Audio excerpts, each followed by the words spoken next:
I'll reconvene the August 20th meeting of the District 9 Board of Education. The roll call has been taken, a quorum established. We've been in closed session since 7 p.m. At this time, we'll stand and recite the Pledge of Allegiance. Pledge allegiance to the flag of the United States of America and to the republic for which it stands, one nation, under God, indivisible, with liberty and justice for all. Okay, item 4 on our agenda, approval of minutes from July 16th, the business meeting and the closed meeting. Any members of the board have questions, comments, or corrections to the minutes? Chair invite a motion to approve the minutes. So moved. Member Davenport moves. Second. Member Kupka seconds. Call the vote, please. Mike Davenport.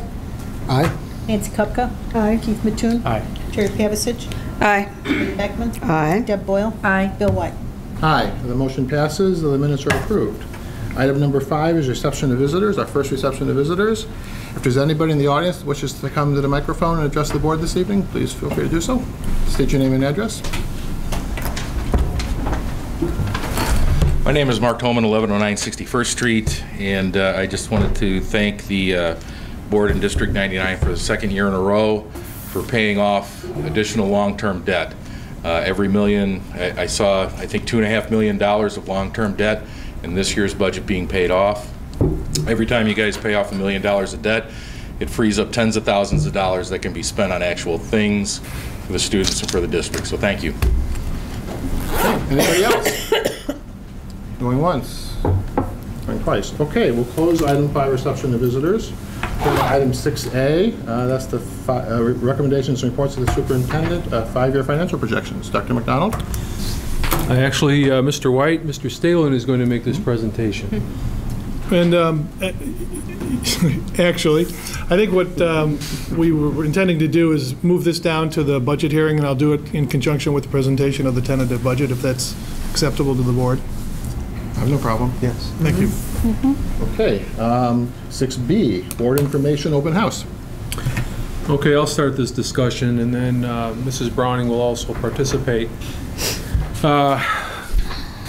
Our goal is to try to create a forum to allow the board to interact with the public in a different way than we currently do.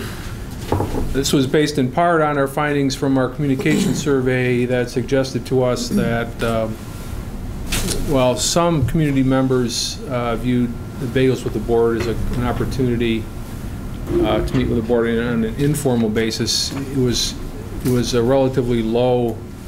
The support for that activity was relatively low. Not a lot of people saw that as a viable opportunity to talk to the board. So we began thinking about other opportunities that we might create. Additionally, as the board has shared with me over the recent months, concern about some of our business meetings running very late at night. And in particular, those meetings that run late are often associated with, not exclusively, but often associated with the board recognitions. And on those nights where we have a board recognition, we're often not starting the business part of the meeting until 8:15, 8:30, 8:45.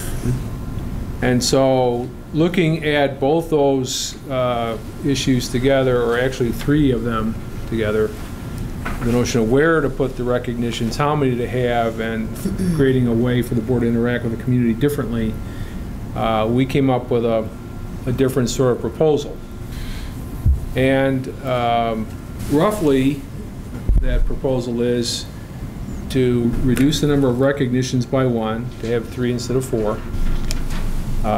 Frankly, for the last 4 or 5 years, both the fall recognitions have been relatively small. So it's not unrealistic to combine those into 1. The March and May are often very large and take over an hour, but the fall ones are relatively small. We also then considered having these recognitions on a different night than either a board workshop or a board meeting.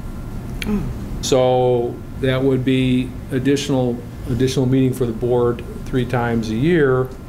It would be on a Monday night that is not a regularly scheduled board meeting, and it wouldn't. Basically, the board meeting would be the recognition and then the following open house type activity afterwards. And the value of that is, as you know, the open houses create somewhat of a captive audience, because a lot of parents and community members and staff members go to those to support the students and faculty members being recognized.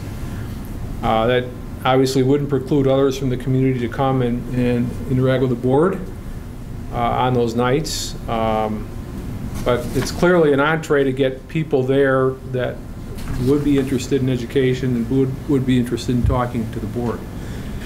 And so our concept that we sent to you was, on three nights a year during the months we would have these recognition programs. Those programs would be held in between the workshop meeting and the board business meeting. It would be the recognition program and the open house following that. That would be the only business with the board, and is, depending on how long the recognition took place, and half an hour to 40 minutes to interact with the public, then the board would take its leave and we'd all go home. So that's roughly the concept.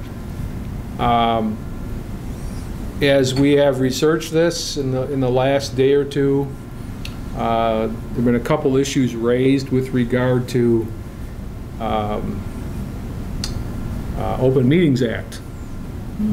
Because if the entire board is in one place, that is essentially a board meeting. So we would have to post it as a board meeting. We would have to have a reception of visitors.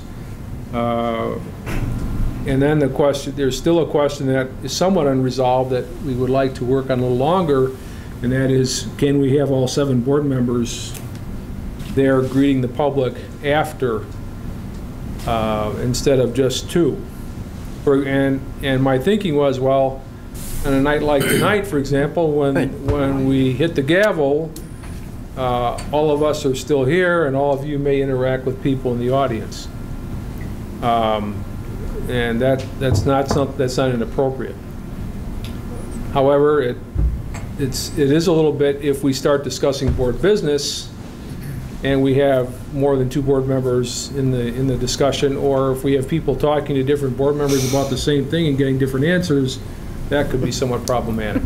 So I guess tonight we're here to talk about the general concept and see if that's something that you'd be interested in us finalizing, and we would go about getting a real definitive answer from our legal counsel about what you could do is in the context of an open meeting and what you cannot do.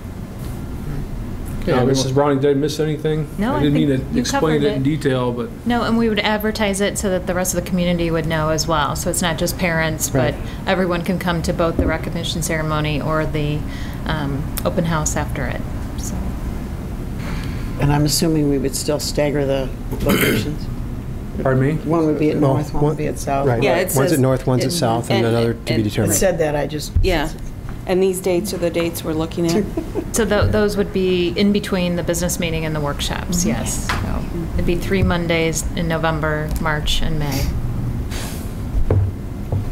But it'd make the business meeting probably shorter. I do too. Yeah. I like it.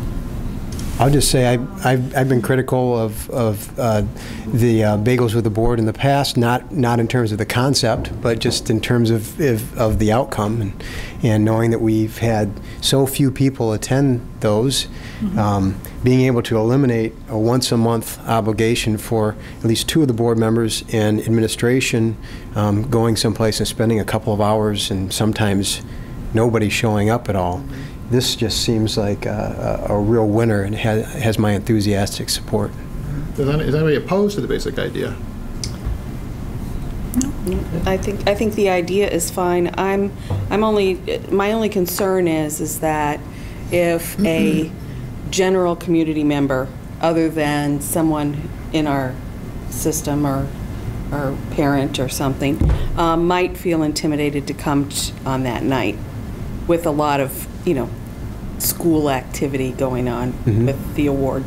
And with it being at the libraries, it is kind of a neutral venue. That's my only concern is that maybe there's some other way we can add to this to accommodate maybe those folks who Sure. would want a more intimate type discussion.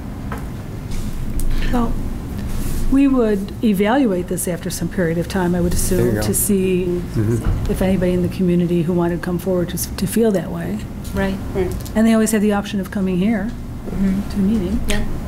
It sounds like the logistics of this too might answer that concern, in that if we're starting with an awards recognition sort of ceremony, and then we break from that to have an open house, it might be possible to say this is going to start at this time, and then open house starts at approximately such and such time, so somebody could come a little bit later. Right. So I mean, it might work out that way. Yep.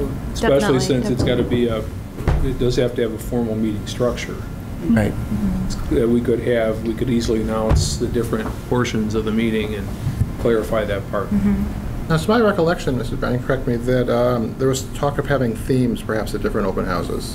So there would be booths and tables, and so it's not just That's the people, thought, that right. There's actually We would have program. different corners of It's a people, program. so 2 board members per corner. So you would be separated. Whispering in I don't your think ears. that's quite even, but that's okay. One will have to rotate. Now, the Open Meetings Act side of it, I would be surprised if other districts haven't tried things similar to this in the past. Right. So there'll be some authority out there as to how we can structure it. And of course, we have to structure it in a way that our lawyers tell us is legal. I mean, that's just black and white. But there'll be a way to make it work. How different would that be when we were all at North High School, when we were offering an open house for the master site plan, and all of us were there, and then there were several booths and drawings, but all of the board members were there, and we certainly didn't. I don't think it would be substantially different. Now, That's how I sort of my envision sense it. is, if we, based on the feedback, the not in-depth feedback we've had from our attorneys so far, they may have had an issue with that too. They didn't ask for Afraid it. you're going to say that. But I Don't tell. I mean, I think frankly, when we meet with the 58, 68, 61, 62 board, 66, at that banquet, Trying to Right. force dinner. we're all there. We So might do post, it is it's not posted. our intent to find ways around the Open Meetings Act. And I think if we're doing, as long as we follow the right protocols, Because we're not conducting trying to be business. transparent. We're just we're having an open house, and And we're not taking a vote on anything. Right. no, And as Joanne just said, we always post I that, post that. right. that big dinner we have. Okay. Consensus to move forward? Anybody objecting to moving forward, subject to crossing these Ts and dotting these Is? It's a good idea. It's a good idea. Right. Thank you. Good. Okay, we move on to item 6C, STEM Summit or STEM Initiative. I'll be glad to start. As the board is aware, Mr. White made a presentation to Downers Grove Township several weeks ago about an idea that he's had about STEM. And as you know, STEM, science, technology, engineering, and mathematics, it's an acronym for that. You know that that's part of our school improvement in our strategic plan process. But actually this presentation to the township was basically Bill acting as a private citizen. And he and I had many discussions about this, and this has been something that has interested him not just recently, but for 3 or 4 years. Now, after his presentation, I got calls from several board members who were concerned because Bill had made the presentation and had not consulted with the rest of the board first. And in retrospect, inasmuch as it was very clear to me in our conversations that Bill was going as a private citizen, if you're the president of the Board of Education, it might not be possible to go as a private citizen. And so I should have, I could have and should have advised him to bring his idea to the board, and I did not do that, and I accept the criticism that I'm due for that, because my job is to try to keep you guys out of trouble. But That's a tough order. so, you know, I wanted to make you understand, all of the other 6 members understand that, in as much as I did know, and I should have advised them differently, and I did not.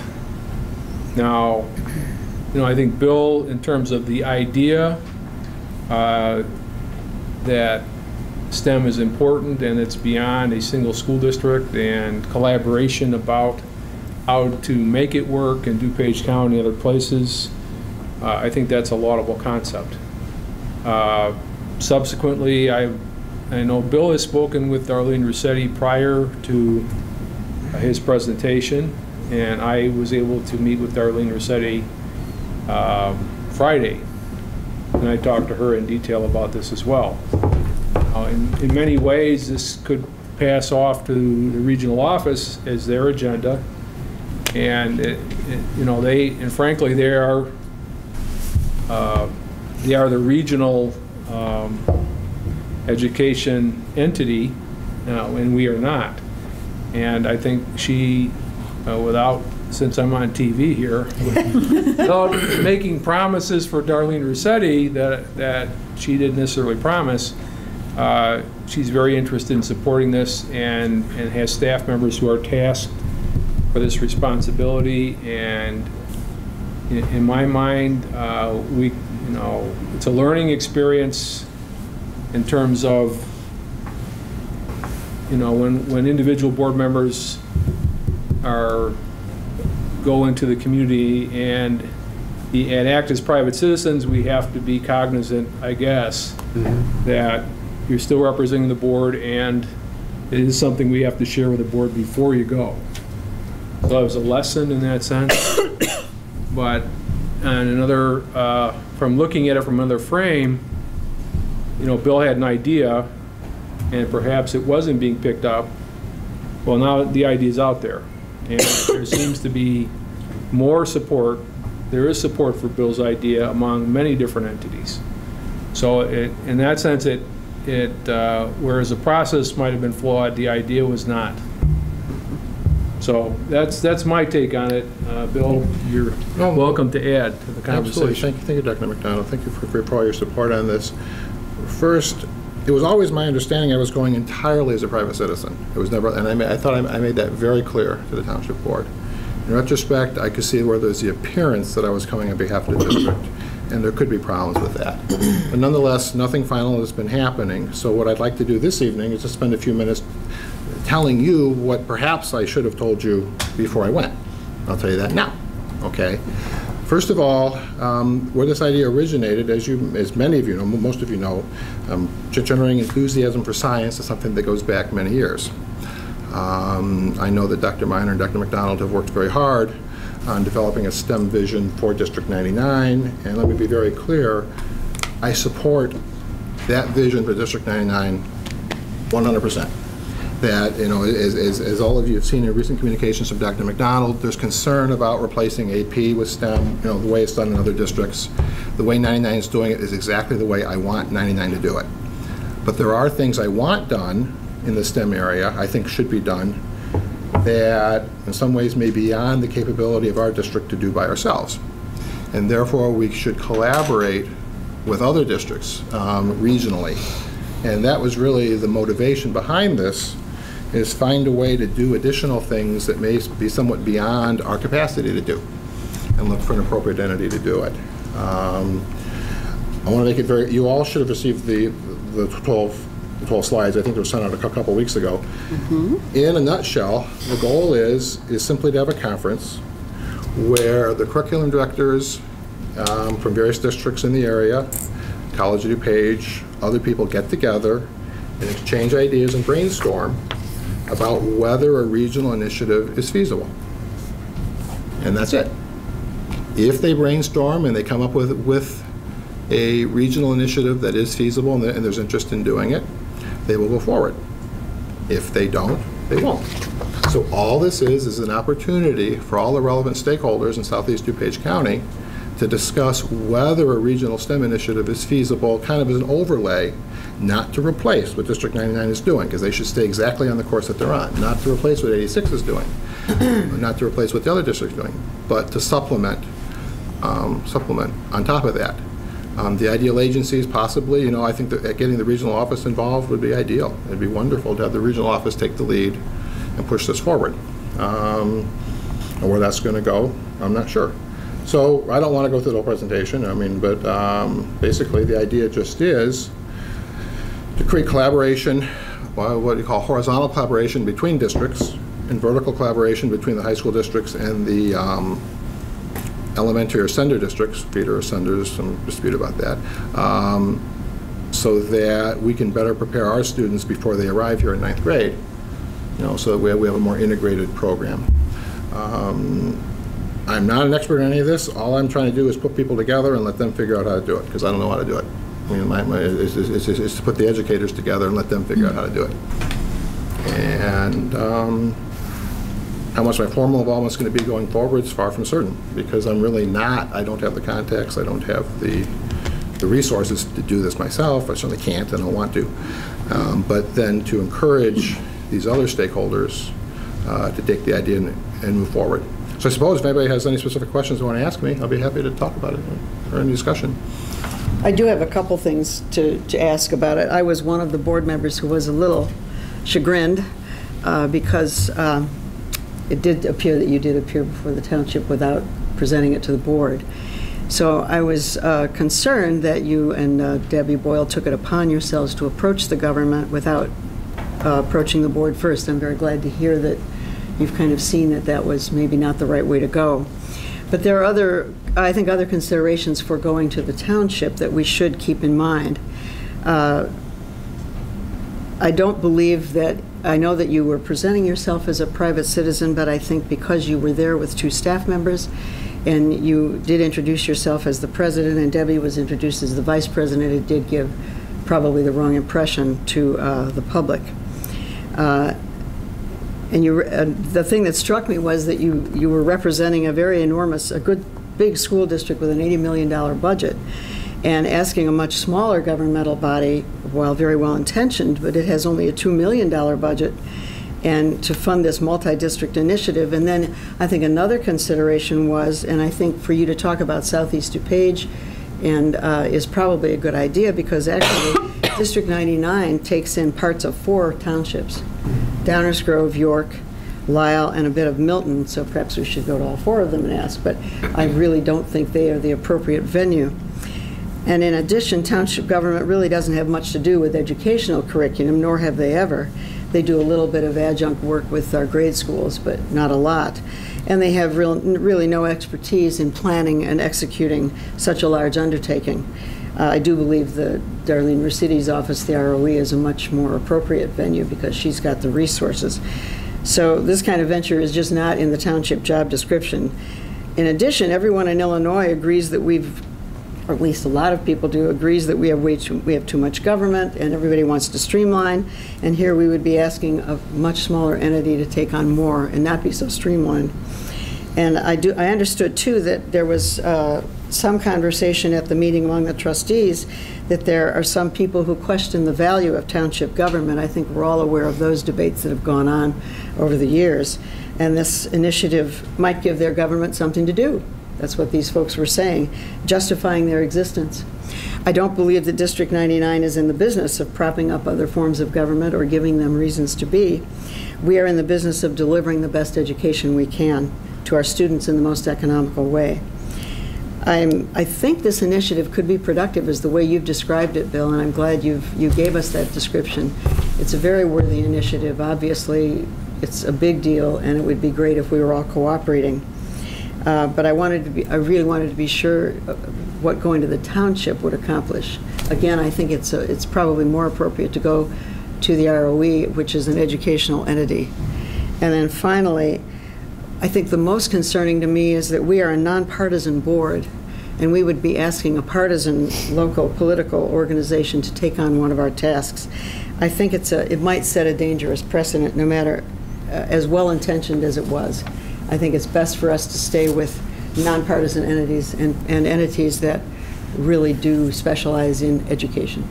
Thanks. I want to just add a couple of comments about, thank you though, because I think basically we're all in agreement that this is something we just have to find the right way to do it. Right.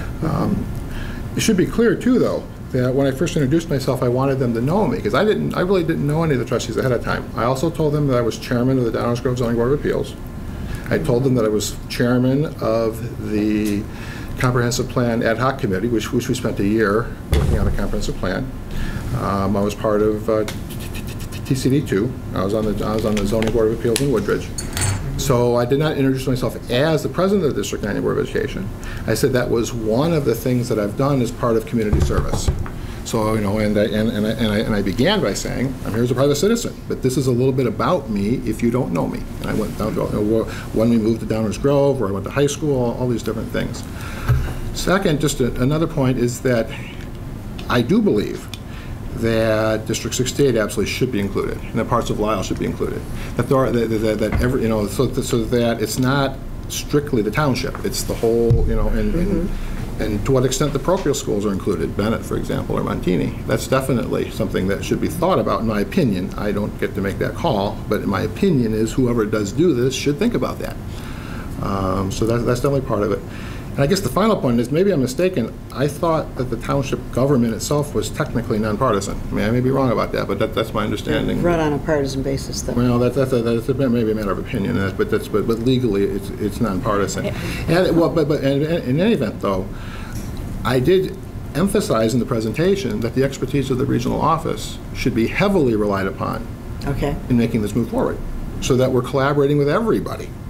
We're collaborating with everybody, College of DuPage, Argonne, Fermilab, all of the school districts, you know, everybody. And that there was minimal financial involvement from the township. They just basically were a focal point to say, hey, I think all you people should talk to each other. And that I don't think this should be a District 99 initiative, because then we would be what was that saying? You know, we would be the greater of equals. If we ran the program, then 86 wouldn't be equal with us. You know, we need somebody neutral. And the presentation itself says explicitly, the township does not have the expertise. They would go out and find the expertise. They're simply a holding body, and they're not the only one. There's lots of people that can do this. I'm not attached to the township doing it. They're just one possibility. There's lots of groups that can do it. It's just, I think it should be done by somebody. You know, that's basically the point. Well, and I think, pardon me for butting in, but I think what you were asking them for was to just help facilitate and sponsor a first conference. Precisely. It wasn't about them running STEM or taking initiative. It was, I think Bill was just after finding an entity that would actually sponsor and facilitate all the people coming together and sponsoring a first conference, and hoping that somebody then would take the lead by getting all those people together, whether it be the Regional Office of Education of DuPage, or whether a few other schools want to take that on. But I think it was just a matter of just finding somebody that would put something together to get all of those entities together. You know, it wasn't a matter of a bigger governmental body like the District 99, the way I heard it. It was, you know, in going to a smaller entity and asking for a large sum, it was, you know, could you help, you know, and bring these people together. I mean, they could be finished after that. I don't know how it's all going to go, but from what I got out of it, it was basically finding somebody that would facilitate that. Educators talking to educators in a way they might not normally do. That's why, again, I don't think the township was the appropriate venue for that, because they are not educators. That's their call. That's not my call. I get the that's their concept, call. but I just was puzzled that was the venue you chose. But I made my point. Absolutely. I've heard acknowledgement that the process maybe wasn't the way it should have been, and I've heard explanation for somewhat as to why that happened. I've heard good constructive criticism, a great deal of which I agree with. And so if there isn't anything more substantive to talk about, I think we ought to move on. My only thing is I wanted to ask, why wasn't maybe the foundation consulted to begin with? Because that would be a good venue to help this. And I mean, we have the resources, we have people, we have things in place that could possibly help you, and you ignored us. And, you know, that's not right either. Let me answer that. Yeah, I don't think you've been ignored, because believe me, all of the foundations are on the list to be contacted. And you know, because there's foundations, every school district has a foundation. Well, not everyone. But. Well, most of them, you know, and just as District 99 is not, in my opinion, the appropriate entity to spearhead this, the District 99 Foundation would not be the appropriate entity to spearhead this, because they don't encompass all of Southeast DuPage County. Are they going to be, should they be invited to be a player? Absolutely, yes. Mm-hmm. Just as the 58 Foundation should be invited, in my opinion. That's not my call, but it's in my opinion. Just as the 86 Foundations, I'm not sure what they are. You know, there's educational foundations throughout Southeast DuPage County. They should all be asked to participate. None of them have been asked to participate. No other districts have been asked. No districts have been asked to participate, including this district, because it hasn't been formed yet. But I don't think the Education Foundation is the appropriate entity to spearhead it, because it's geographically limited. It's not, you know, the 99 Foundation does not cover all of Southeast DuPage County, so they're not the right entity to take, in my opinion. Now, if you want to jump in and spearhead, I'll cheer you on. Go for it. Absolutely.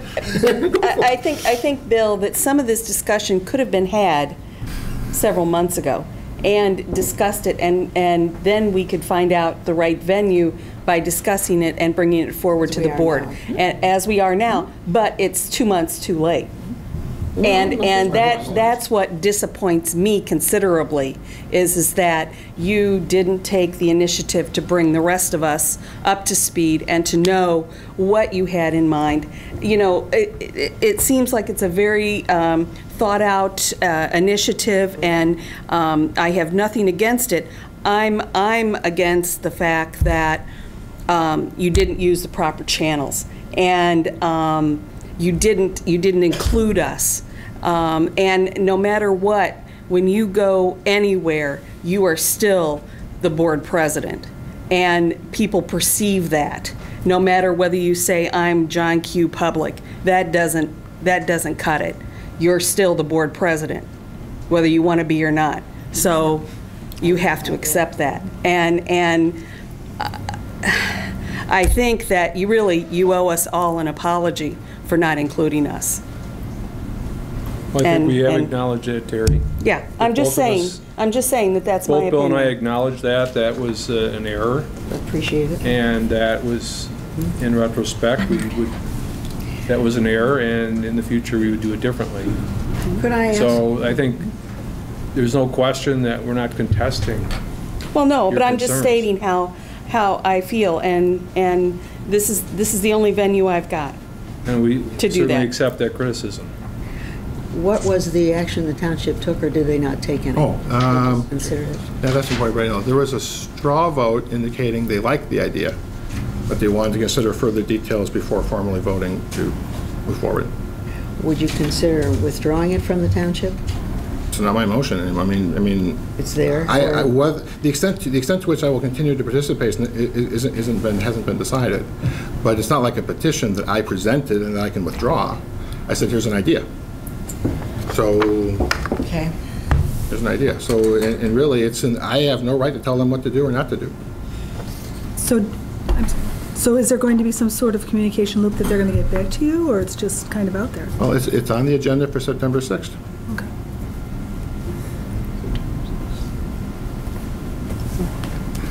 Would it be appropriate for this board to make a statement, or no, like a collective statement, that we would prefer that it, that's just my thinking too, prefer that it go to an educational venue such as the ROE, not that we're committing the ROE to anything, but that we would, after rethinking the issue, we think that it would be more appropriate to not burden or whatever, take it to the township, would that be appropriate? I'm just asking. Then we're telling them the other way around. I mean, they have the right to do or not do what they choose. Well, maybe, may I just butt in just for a minute and just looking at, we're always looking for outside of our own funds, actually, to do things, so that way District 99 isn't, sponsoring a conference or another school district sponsoring the conference.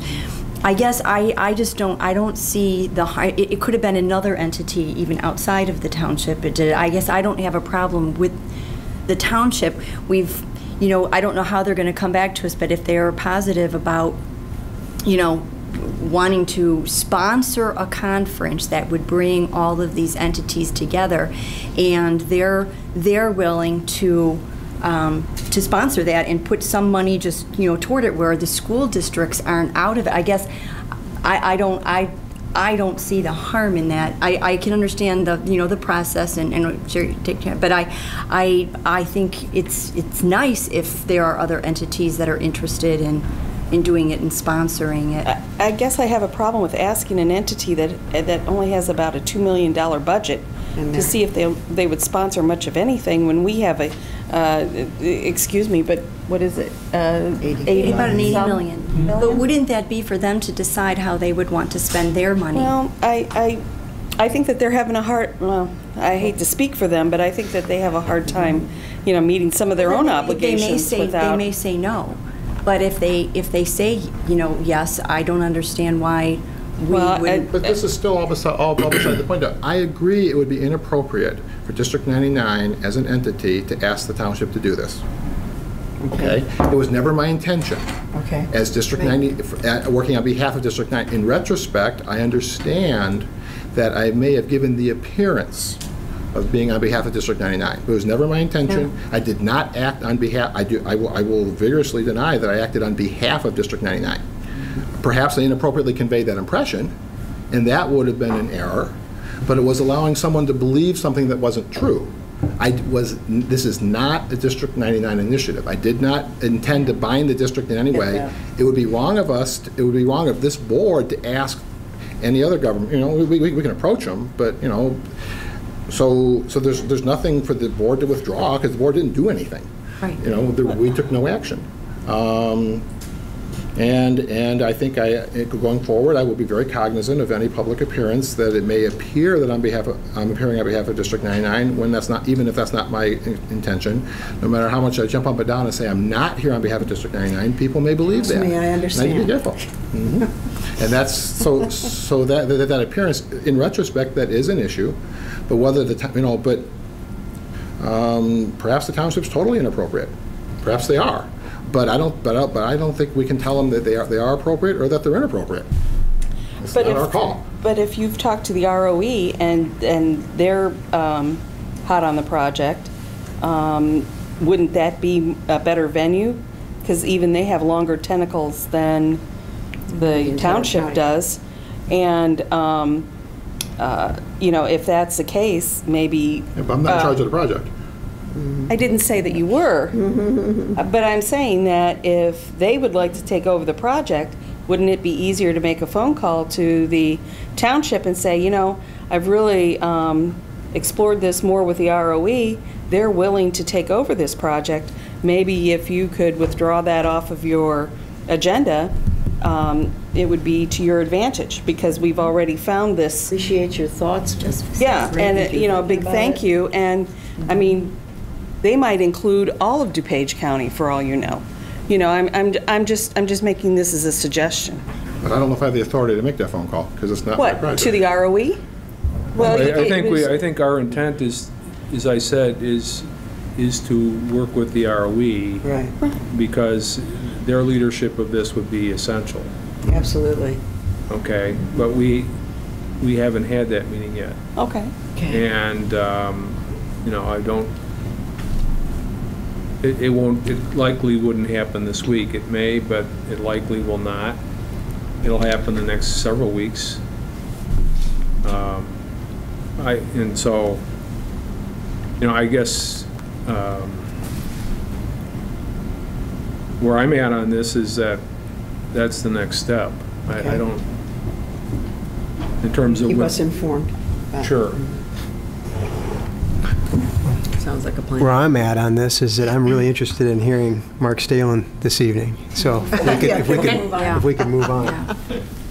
Okay, we'll move on to 6D, Freedom of Information request. Mr. White, the district received 4 Freedom of Information requests over the last month. 2 were fulfilled. 2 others were denied, essentially because the information requested was not appropriate for us to provide that information, or there was another, in the case of an individual person's information, there was a better venue for that purpose than the Freedom of Information Act. Oh, okay. Okay, thank you. Moving on to item 7, consent agenda. The chair invites a motion to approve the consent agenda, item 7A and 7B. So moved. And Pevich moves. Second. Davenport seconds. I'll call the vote, please. Terry Pavasich. Aye. Mike Davenport. Aye. Nancy Kupka. Aye. Keith Mattoon. Aye. Julia Beckman. Aye. Deb Boyle. Aye. Bill White. Aye, the motion carries. The consent agenda has been approved. Item 8A, public hearing on 2012-2013 tentative budget. McDonald? No, it's Mr. Stalen. Mr. Stanley again, okay. All right, and Mr. Davenport, I'll have those pizzas delivered to your family. I appreciate someone actually saying they want to hear the accountant speak. You don't know how that warms my heart. I appreciate you allowing me to move the freedom of the projections off to this part of it. We want to have it as a separate agenda item so that members of the community can see that that's an informational item there, but there's no action related to that, but it's inherently tied to our budget. The budget was, as you know, tentative budget was presented to you the last meeting, July 16th. It's been on display on the website this time, also in the buildings, ASC in the 2 buildings in the district, as well as the libraries in the community. There have been no public inquiries. Occasionally I do have a call or 2. Nothing this time. And so I'm just really going to just give you, we went through it in detail. I'm going to cover just some of the highlights and really move on to the projection, because that's really, I think, what the projection is what will set up the framework really as we start working on next year's budget. And it's the tentative budget now that and here's the revenues. You can see overall 2.1%. The tentative budget really sets up the main part of the projection, and I'll get to that in a few minutes. 2.1% overall. The big driver is the property taxes, which will increase by 2.2%. If you break down the 2.2%, 1.5% of that is for property taxes that are on existing properties, tied to the Consumer Price Index, which was 1.5% that pertained to this cap year and this revenue stream. And the other 0.6, 0.67, I think it comes up to about 0.7%, was for new construction, new properties added to the tax rolls. And so, again, you can see just that the property tax is the big driver. You can see that overall 2.1% is just about the same amount. There's some in and out of the remaining 17% of our budget, but it's primarily property taxes that we rely on, and there's good and bad with that. The good is that it's stable. We're able to keep in place a stable educational program for our community. Many schools that have a much smaller percentage of property taxes have a very unstable educational system right now. You can see, you've seen it in papers, and particularly if you get any of the electronic news from downstate, where there's more of a reliance on the state for revenue stream, where they're still riffing staff and having to deal with just state revenues that are greatly delayed and also dropping. Key things really, just a couple items. Interest income still very low. Well, before I leave property taxes, there was a question, because if you look at the individual funds, there was a reallocation between the funds, and I intend to do that. You'll see each November as we go through and put our levies out. I've reduced the educational and the IMRF funds in favor of the building fund. The building fund has a large individual negative balance, and so we're just moving the dollars between it. But if you increase one fund, you have to decrease it in another fund. We're capped at the 1.5% on an existing taxpayers. So that's why if you see one fund dropping, you're going to see an increase in another fund to compensate for that. But the overall is still 2.2%. So I did have a question or two from a board member on that.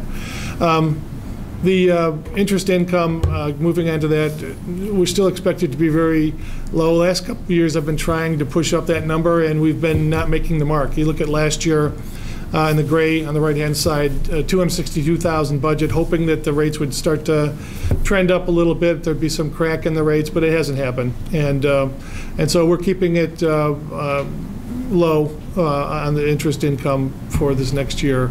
And actually expecting to get just a little bit more than we got this year because of some other investment tracks that we're taking. Really, there's not a lot that I would want to go after. The food services, we have a little bit of an increase there. We did raise the meal rate required by the state board to raise the meal rate. I'll remind you of that. We still have, I believe, the lowest meal rate. We hadn't changed it for 8 to 10 years. It just had been the same.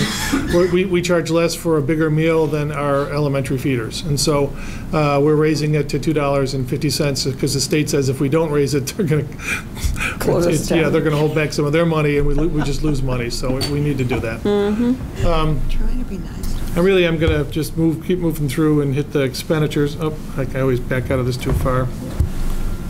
Go back to the library and pick up the expenditures. Expenditures, 1.8% overall increase. Salaries, 2.6%, but we did add 6 new FTE. The increase for existing staff overall was 1.9%. So the additional to get us above 1.9% for that line item is to get to 2.6% is attributable to new staffing positions that we've added to try and go after some of these specific areas for supporting our students in Title I and also in some of these other areas where we want to just target this needs of the student for AYP. So we added staff. And actually, if we were to take all of the FTE, we probably have closer to a 21 FTE ratio student to teachers. But for the, I don't want to confuse that too much. We still we are dedicating where some of it and dictating, I guess, where some of it goes into buildings. The amount that we talk about each year where you approve an FTE ratio, which is higher than that, is really the discretionary one that each buildings get allocations to. So there's some different numbers, and I don't want to go too far into it. I know I'll say it the wrong way and confuse it even more. But we do have a very, I think, efficient system and a very appropriate FTE ratio. When you look at all of the supports that we're putting in place for our students. Benefits of 2.3% increase. Still expect that we already know that there's no increase in the PPO plan this year for our medical costs. The one area where we are trying to be very safe is in the IMRF fund for the IMRF pension. They've experienced the same problems with investments that everybody else is, and they're starting to pass those costs on to the districts. There is no middleman of the state in the IMRF system. It's just the districts and the employees. The employee contribution is fixed, and so our rate does change every year. So that's where some of that 2.3% increase on the benefits goes. Purchase services, 2.7% increase. Everything's tied to CPI for our major contracts, but we also have a special study that we're going to be doing for repair and maintenance in the building funds for preventive maintenance. Kind of is a precaution with Marty leaving at the end of this year to have a more solid system in place for us maintaining our items, the buildings and facilities district-wide. So there's a little bit of some extra services where we've gone into this year with that. Notice capital outlay is down, but really a good portion of that is because last year we were up. We put in the wireless network last year, and this year, even though we've integrated or put in the laptop computers, every teacher has one and is using one, the tablets. We're doing that through a 3-year lease purchase, and so that will actually come up in the later where we are transferring money out of this fund to pay for that. So it doesn't show up as a capital outlay. It shows up as just a transfer later on. And then just the last item is tuition, 3% increase. We're really at the, I guess, I won't call it win, but at the, we're dictated to that in terms of the students that come to us and where their placements are for the most part. We do manage that as well as we can, but we are seeing an increase in the number of special needs kids. We've seen that for the last couple of years now. All right. Go back to the library. This is the fund balance. This is really the document that I think tells the whole story best. And the bottom line really is the difference line, $400,000 negative. But before we get to that, you see the transfers. We have 2.8 million, almost 2.9 million. A majority of that is going for debt service, but there's about 780,000 or so going to the Site and Construction Fund, which is a capital project fund. It's not an operating fund. And that was a project at the end of last year that we identified that we felt we needed to accelerate and not take a chance with it. It was the plumbing systems at the North High, where when we were doing this preventative study, it was exposed that we had a bigger problem, and we took care of it. So, and that's been done basically. So we're very happy to have that done for school by the time school opens. And so that really moved us from a small surplus, which would have been about a $380,000 surplus, to a $400 overall deficit. So I would still consider this, it's well within, it's like 0.5% within being what we would call a balanced budget. And if you actually, many schools would just look at revenues and expenditures, and we're well in balance if you just look at revenues and expenditures. We have made a commitment to take care of debt service through our operating funds, which many schools don't even think about doing. And again, it's $2.9 million that we're really spending out of operating fund for some really major projects that we're funded with debt service, but we're not issuing taxes to pay for that. There's a need to go to actually have a public hearing. What I'd like to do is go right to the projection, take these operating funds and go into the projection document. And I'll start with the top section here because it's, and then the process, just so you're aware, is that after I present this, I'd like we need to open this up for a public hearing for anybody who would like to make comments about the tentative budget. But I would feel, this individual may want to make a comment on the projection as well. It's really very closely tied to it. When we look at the areas in green, those are really known numbers or known values. The actual CPI for 2011, calendar 2011, was 3%. That's really, if you look down below on the bottom line, the tax cap limit that will be placed on our 13-14 budget. So we already know what 80% of our taxes will be in terms of on existing properties. The other factor that plays into that is new construction, and we've had a little bit of a mix in there. The last year was a 0.6, but it also included some money that was from a TIF in Bolingbrook that had come off. The TIF had finalized, and so that money actually, the TIF was no longer in place, and now actually those property values that have increased in the last 23 years come on as new construction. And so our new construction value for 2011, I think, was distorted by that, because historically we use the average for just new constructions. If somebody puts on a second story or demolishes the house and rebuilds it, that's really the new construction that we trend when we talk about using it for projecting future revenues.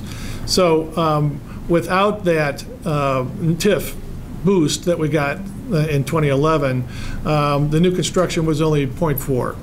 And so that's the value that I'm using going forward. Historically, we'd have used a 5 or 10-year average for that, but with the economy the way it is, we're going with the lowest figure. That 0.4 is the lowest that it's been in our history.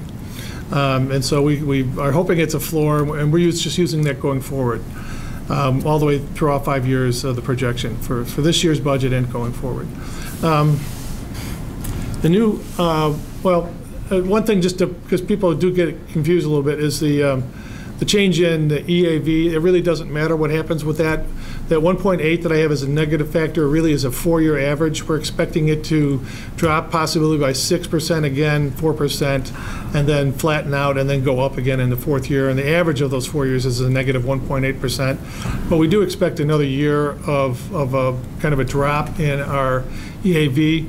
It doesn't affect our revenue because the tax caps effectively disconnected those two. So 1994, when they did that, they disconnected. It didn't matter what happened to our EAV. When it went up by 8%, we were still limited to the average 2.5% CPI factor. So there's a disconnect there that's in place, that remains in place. So I just want to point that out. And that's why it's not in red. That's why it's in black. The items that are in red really have a larger impact on our projected numbers than something that's in yellow and with the black font. Change in state funding below,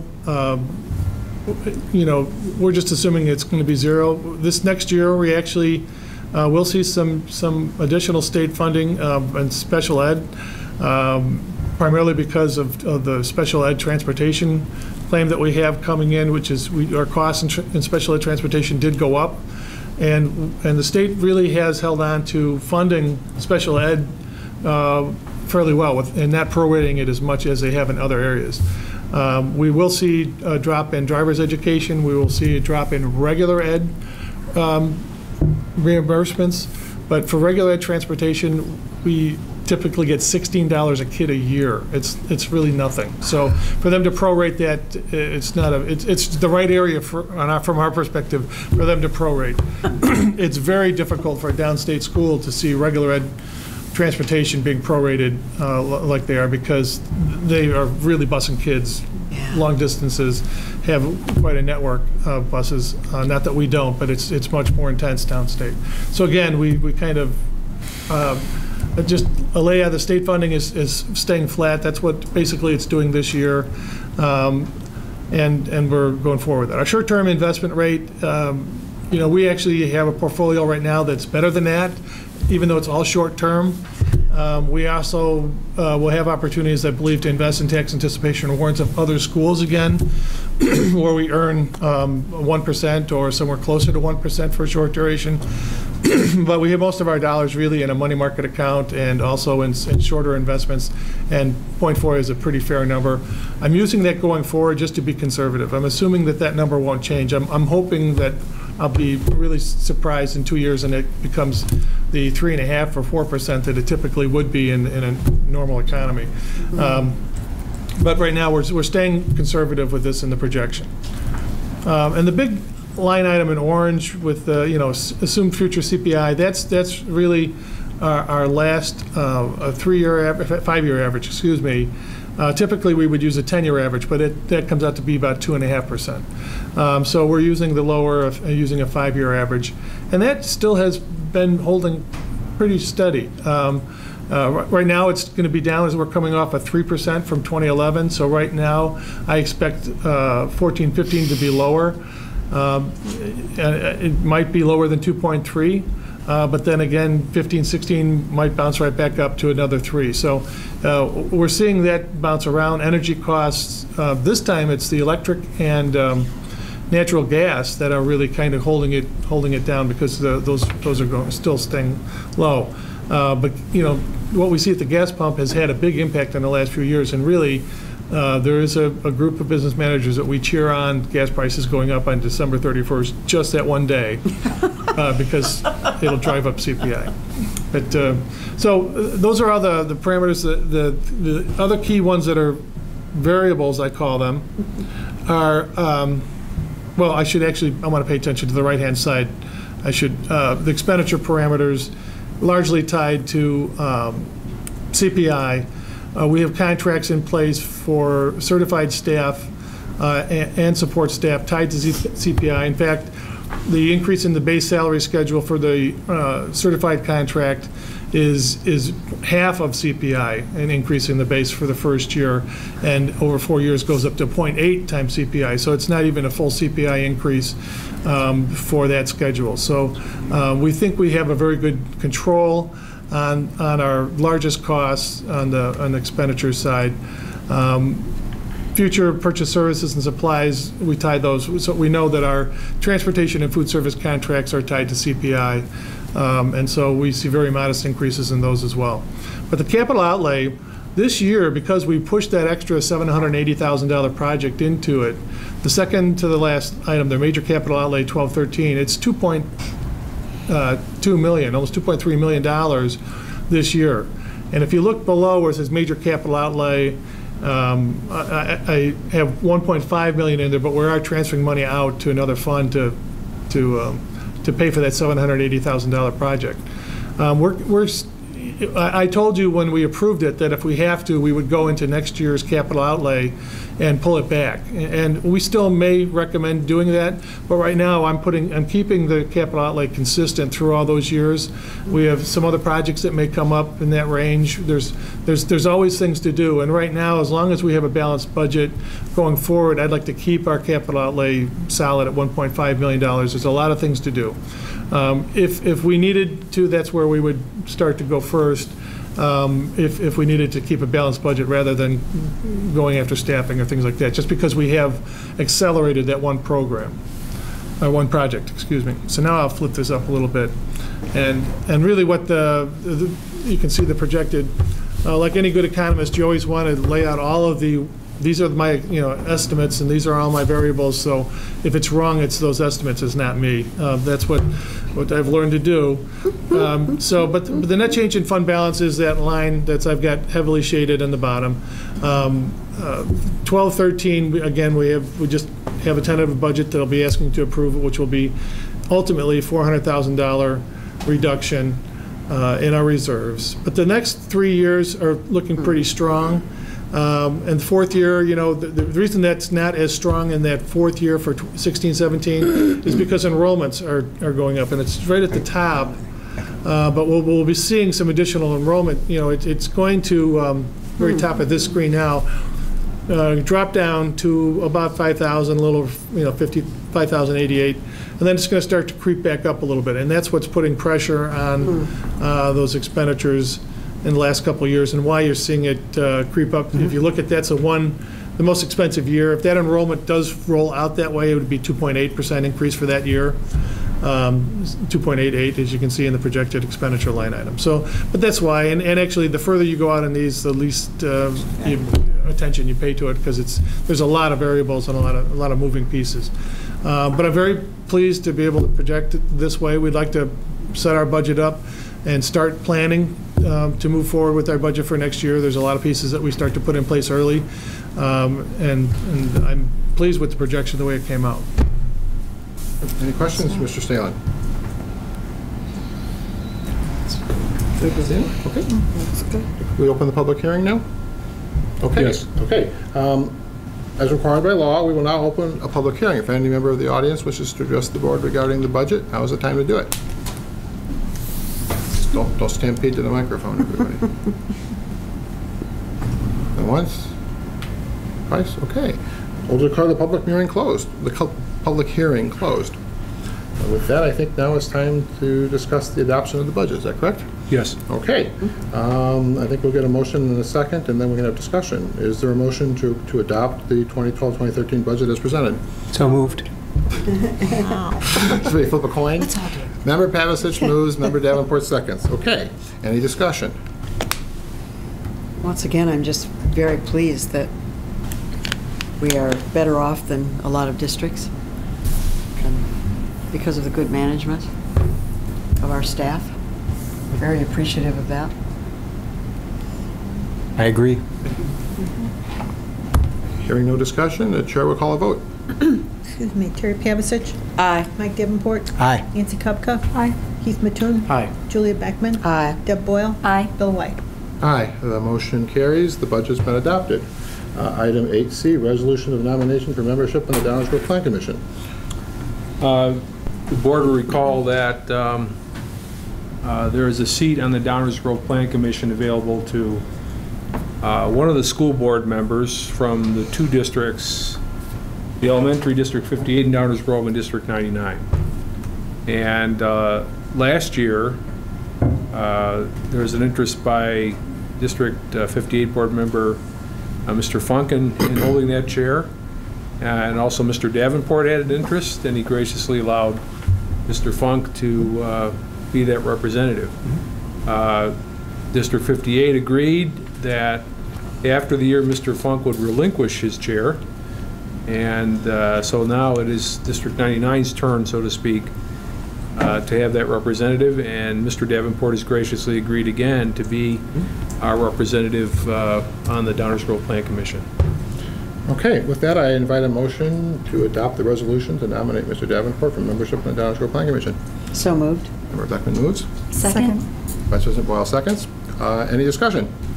Okay, I think you'd be an excellent choice. Thank you, Just a Michael. question, are they meeting on a different night now? Because it used to be they met on the same night as our board meeting. No, they're, I don't know if it's changed. I know that there are occasions where it coincides, but usually it does not. Usually it doesn't? Okay, So, in good. fact, I attended the meeting earlier this month. I have occasion to be there on business anyhow sometimes, and so, and it's, as an architect, I actually enjoy the conversation, so. So. Mr. Schock, is there not a meeting this week of that commission? No, that's the zoning Board of Appeals. Oh, thank you. That we're going to. Okay. I was staying far away from that one. Okay, again, if I wasn't heard, I think it's an excellent choice. So with that, we call the vote. Julia Beckman. Aye. Deb Boyle. Aye. Mike Davenport. Aye. Nancy Kupka. Aye. Keith Mattoon. Aye. Terry Pavasich. Aye. Bill White. Aye, the motion passes. Mr. Davenport's been approved for membership. Thank you. Okay, 9A, old business, the ever-popular board self-evaluation retreat. Well, the board had several months ago agreed to a date that we believe that both consultants could attend, and that all the board members could attend. Approximately a week ago, I was informed that one of the consultants could not attend. And so then we're back to the drawing board. However, and so the purpose for the agenda item is to discuss again when we would hold this retreat. I also received late last week a message from Mr. Attia, one of the consultants, and he had, as the board is aware, the superintendent's evaluation is scheduled for August 29th, which is a Wednesday. He indicated that the possibility that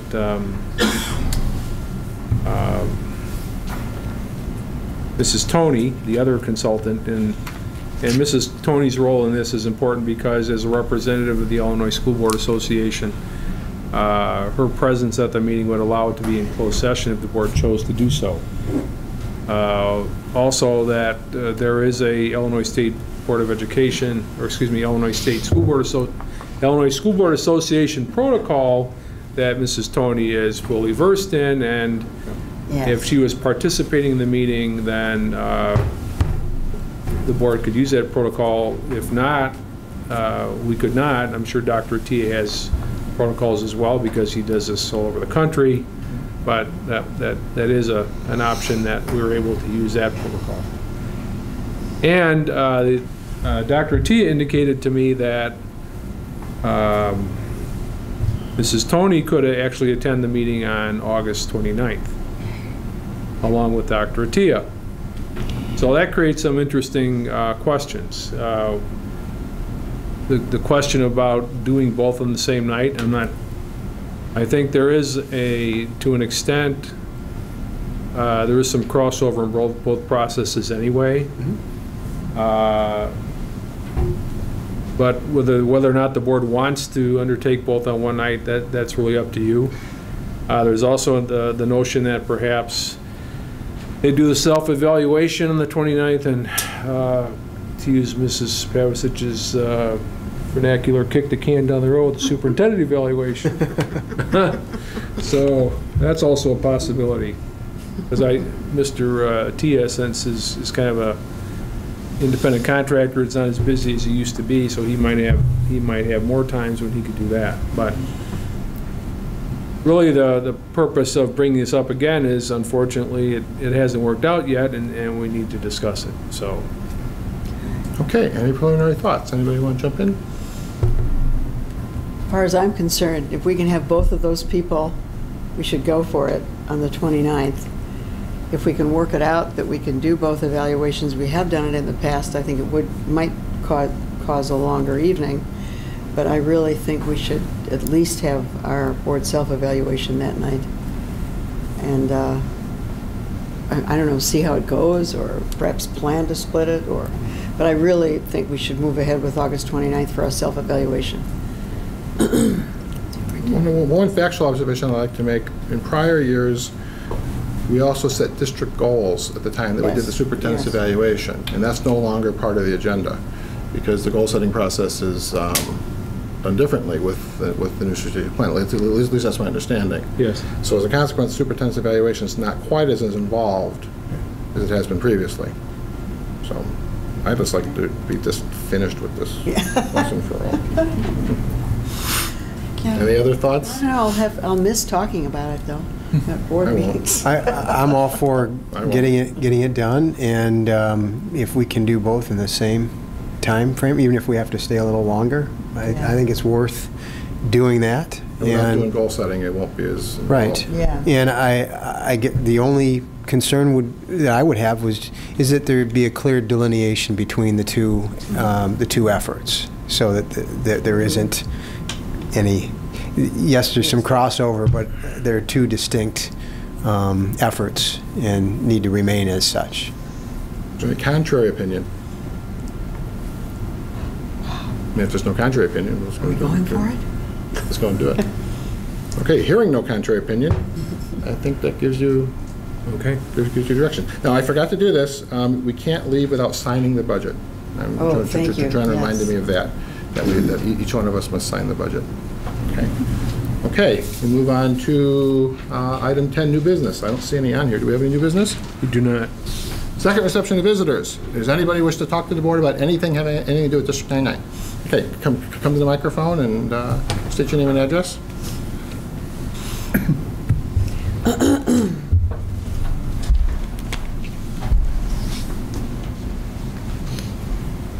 Good evening. My name is Carol Soul. I live at 116 Peachtree Lane in Westmont. I'm a resident and taxpayer of both District 99 and obviously the township. I regularly attend township board meetings and was at the meeting where Mr. White made his presentation, and I thought you might be interested in what that was like for just a viewer of the meeting. Mr. White did clearly say, repeatedly, that he was there as a private citizen. But in his introduction of himself, he also clearly said that he was the president of District 99. When introducing Mrs. Boyle, she was introduced as the vice president of the District 99 board. They were also accompanied by 2 members of the high school staffs. They discussed a matter clearly pertaining to District 99 and the schools. I was astonished personally that anyone would attempt such a discussion in those circumstances, claiming to be a private citizen. With respect to the proposal, I support collaboration in general, but didn't understand why you were approaching the township. They have no particular educational experience or responsibilities, and I just don't see how they would be the appropriate group to spearhead this effort, especially when there are other organizations that would be more appropriate, such as the Regional Office of Education, the District 99 Foundation, or especially COD, I think would be a good place to maybe find this effort a home. And I frankly think the proposal would have been substantially more credible if it had been approached or broached to the board with the Township Board with the support of the District 99 Board. The proposal was presented as being minimal cost to the township, but dangled the possibility of future opportunities for involvement. Yet tonight, Mrs. Boyle commented that one of the things you were looking for was money from elsewhere. So I don't see those as being exactly the same thing. As a taxpayer, I prefer you not burden a government body without educational responsibility for expenses involved in this sort of activity. The Township Board does meet on September 6th at 7:30 p.m. at the Township offices right across from the North High School. You mentioned that this item would be on the agenda, and while the Township Board did say they would discuss it at their next meeting, their agenda is not final until 2 days before their meeting. They do have public comment before the early on their agenda, not quite like you do it, but they do have public comment, and it is open to anyone who cares to come and comment. And if anyone here has comment, I would encourage you to do so. Thank you. Thank you. Anybody else wish to speak?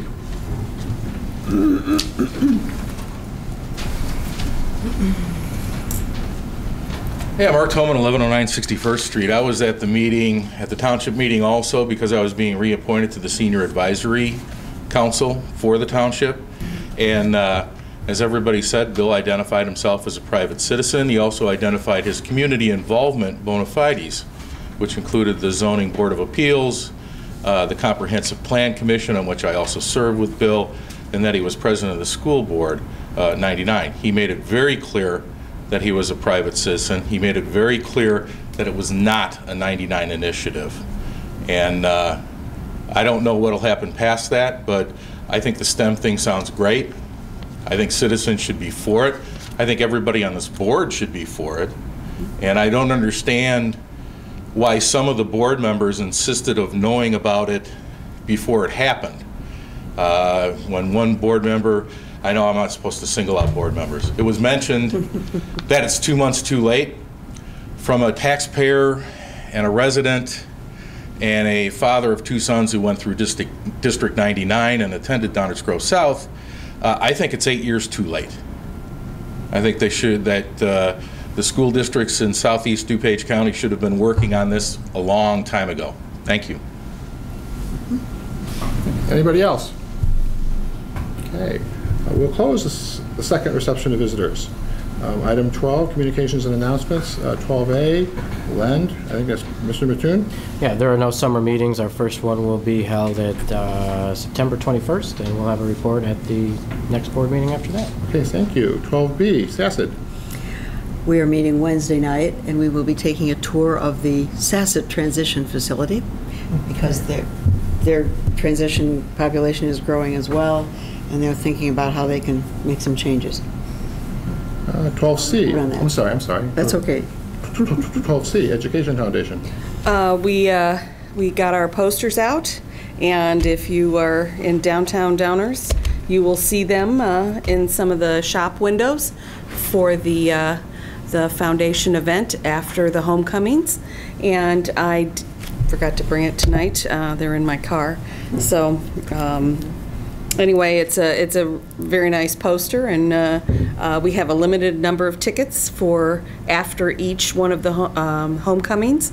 We have 200 tickets for each event, and we hope they're going to go fast.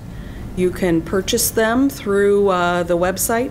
You will be billed for them. So if you are a alumni or friend of District 99, we hope to see all of you at the event. And we've also gone through some of the retired teachers to have them come and see maybe some of their former students. So we thought that would be kind of fun. And it starts at 7 o'clock at the Moose. And we are working. I don't know, Jill, if that's happened yet, but we hope to be broadcasting the game at the Moose. Oh. And so if we have inclement weather, that might be a good place to watch the game versus out on the field. So anyway, that's where we're headed with this, and it's moving along very nicely. So September 28th and October 5th. And yeah, October 5th. I'm sorry, I forgot the dates. But anyway, we hope to see you all there, and the public. Okay, thank you. I have one additional communication and announcement. Early July, mid-July, I'm not exactly sure when, I got a phone call from John Schofield, many of you know as a member of our community. And I met with him, and he gave me information regarding bullying, especially in the context of gay and lesbian students. And he gave me some materials he asked me to pass out to the board.